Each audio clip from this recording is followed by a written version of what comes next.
این آشخانه واقع در شهر قرغن‌تپه امروز جای رقابت است. زنان 30 محله شهر دوام یک ماه در یک هفته یک بار اینجا جمع آمدند و در دایره یک آزمون شهری مهارتی آماده کردن قروتاب را نمایش می‌دادند.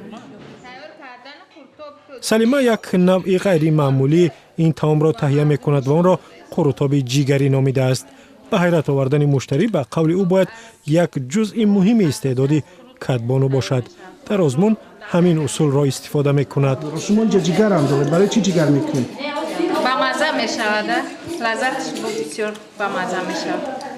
خدیجه اسماعیلوی 69 ساله ساکن محله غیرت برعکس تهیه قروتاب را با شیوه قدیم می‌پسندد.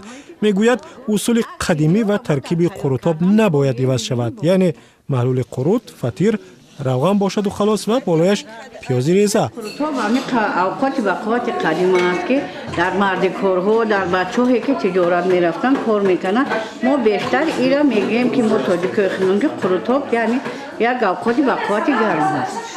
خانم اسماعیلووا بر این است که پختن قروتاب با اصول قدیم سنت است و باید در آن تنها فطیر استفاده شود که با مسکه و یا روغن شیر گاو آماده شده است. وقتی قروتابای گوشتی نبرد در وقت قدیمه همین قروتابی و قروت بود.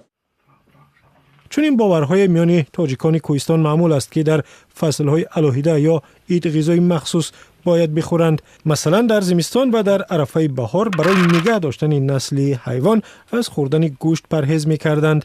به اعتقاد آنها این زمانی رعایت حقوق حیوان بوده است.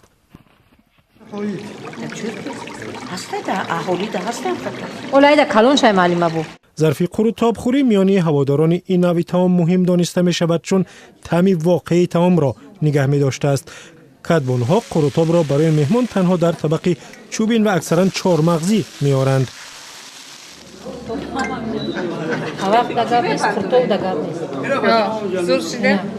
آرایشی دسترخوانی که در آن طبق قروتاب را می‌گذارند یکی از طلبات مهم آزمون قروتاب دانسته می‌شد.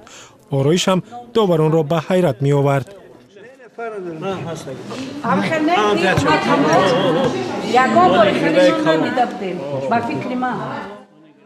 معمولاً قروتاب را در تاجیکستان زنها آماده می‌کنند. برای سعید جان ساکن محله بهار قرغن‌تپه با دست خود آماده کردن این طعام لذتی دیگر دارد.